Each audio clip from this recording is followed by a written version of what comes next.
위나 여러분들 안녕하세요. 청변입니다. 대한민국 온 국민들의 영혼들을 모아서 따스하게 주단이 깔려진 자신의 마음밭 온 우주에 화려하게 점점이 수놓아준 예술철학자 이승윤. 이승윤의 그 어린 시절을 이 시대의 사도 바울이라 감히 칭할 만한 그의 아버지 이재철 목사님의 시점에서 살포시 들춰보는 시간 나눠보도록 하겠습니다. 제목 승윤이와 흰돌. 겨울방학이 시작되자 아이들이 저희들끼리 바둑을 배운다며 바둑판과 돌을 사왔습니다. 그러나 바둑 선생은 첫째 승훈이나 둘째 승국이가 아니라 이제 유치원생인 셋째 승윤이었습니다. 승윤이만 유치원에서 바둑을 배운 까닭이었습니다. 승윤이는 주저하지 않고 흰돌을 잡았습니다. 바둑에서는 상수가 흰돌을 차지하기 때문입니다. 흰돌을 차지한 승윤이는 검은 돌을 쥔 형들을 가르치면서 잘못하면 꾸짖기도 했습니다.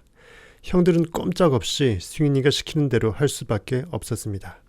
며칠이 지나서였습니다. 승윤이가 저더러 바둑을 한 판 두자고 했습니다. 그래서 10수년 만에 처음으로 바둑판 앞에 앉았습니다.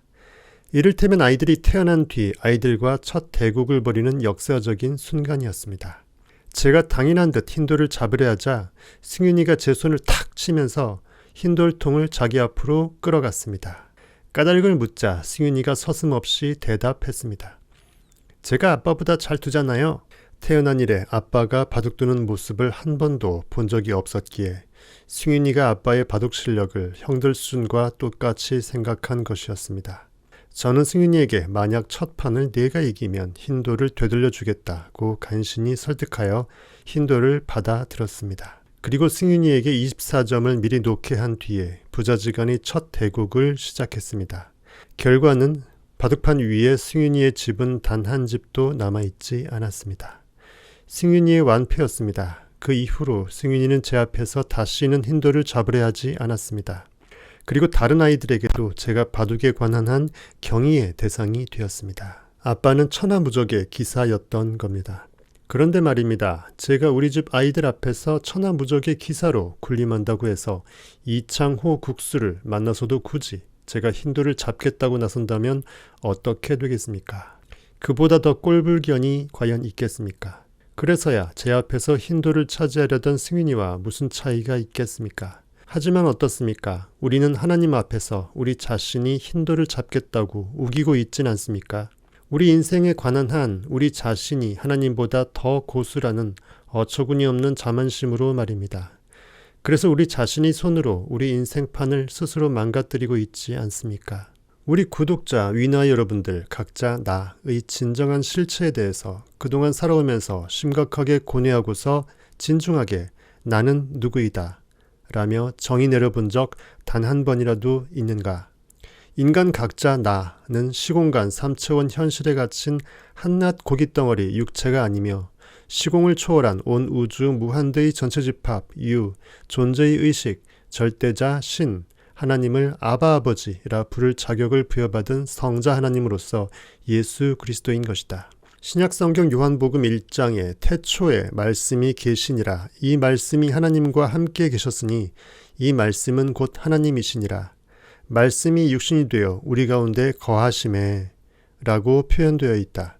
여기서 말씀은 진리의 영의 활동으로서 인간 안에 육체의 옷을 입고 들어오신 하나님 영의 운행을 의미하며 소위 말하는 우리 인간의 상상력의 뿌리인 것이다. 결국 인간은 상상력 그 자체이다. 위너와 여러분들 각자 어느 누구도 나 자신이 지금 존재하지 않는다고 여기지 않는다. 이처럼 육신이 되어 우리 안에 거하시는 말씀, 즉 하나님은 지금 이 순간 여러분들 각자 스스로 나 자신이 존재한다고 느끼는 의식, 바로 그 현존의 영이며 그 존재의 의식, 무한대의 전체 집합, 유가 창조주, 절대자, 성부 하나님인 것이고 그 하나님이 인간을 창조하고서 친히 스스로 육체의 옷을 입고서 인간이 되어주신 것이다. 그것을 상징함이 바로 예수 그리스도이며 그래서 우리는 예수 그리스도 이름으로 기도한다라고 말하는 것이다. 마치 이는 손오공이 머리털을 뽑아 후 불어서 온 지구 시공간상에 동일한 손오공을 흩어뿌려 놓은 것에 비유할 수 있다. 이처럼 우리 인간 각자의 나의 실체를 깨닫고 그 진리 가운데 자유하여 온 우주 마음밭 캔버스에 진정으로 원하고 구하는 관념들을 상상력을 물감삼아 수놓아 그려내어 강렬한 느낌, 즉 믿음의 반석 위에서 그 관념의 의식으로서 존재하며 살아내는 것이 바로 선이다. 선악에서의 그 선을 말한다. 이에 반해서 현실 시공간 3차원 보여지는 것들에 감각당하고 지배당해 휘둘리며 이성과 오감을 통해 수동적으로 반응만 당하는 의식으로 존재하는 삶, 그것이 바로 진정한 악이다. 전자의 선을 추구하는 삶이란 바로 진정한 나인 하나님에게 삶의 선택권과 우선권을 부여하여 참 나를 따르고 나에게 대적하지 않는 삶을 말한다. 즉 바둑의 흰 돌을 참 나인 내 안이 하나님에게 기꺼이 점하도록 내어드리는 삶인 것이다. 그에 반해 후자의 악을 따르는 삶이란 내 안이 진정한 참 나에게 스스로 대적하고서 나를 따르지 않는 삶이며 진리의 참 나인 하나님을 내 마음에서 몰아낸 채로 현실 감각에 부정적으로 반응당하며 그 관념의 지배에서 벗어나지 못하는 삶인 것이다. 즉 바둑의 흰 돌을 내 안의 진리의 나, 진정한 참 나가 아닌 현실 속 이성 오감의 반응체, 즉 껍데기 에고에게 기꺼이 점하도록 내어줘버리는 삶인 것이다. 인간은 상상력 그 자체이고 의식 그 자체이다. 선을 추구하여 진리 가운데 자유하는 의식이 존재가 될지 아니면 현실 오감 이성에 오로지 반응만 당하는 그러한 악의 관념 의식의 존재로 전락할지는 오직 인간에게 주어진 유일한 선물, 바로 지금 이 순간, present, 선물, 지금 이 순간 위나 여러분들 각자가 선택할 수 있을 따름이다. 구약성경 사무엘상 2장 30절 말씀이다. 나를 존중히 여기는 자를 내가 존중히 여기고 나를 멸시하는 자를 내가 경멸하리라. 이 글에 나가 2번, 내가 2번 나온다. 이 각각의 나와 내의 참 의미를 마음으로 수십 번 곱씹어서 묵상해 보길 바란다. 다시 한번 말한다.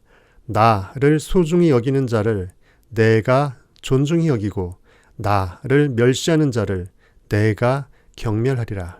이를 형이상학적 비의적 해석으로서 풀어 선포한다.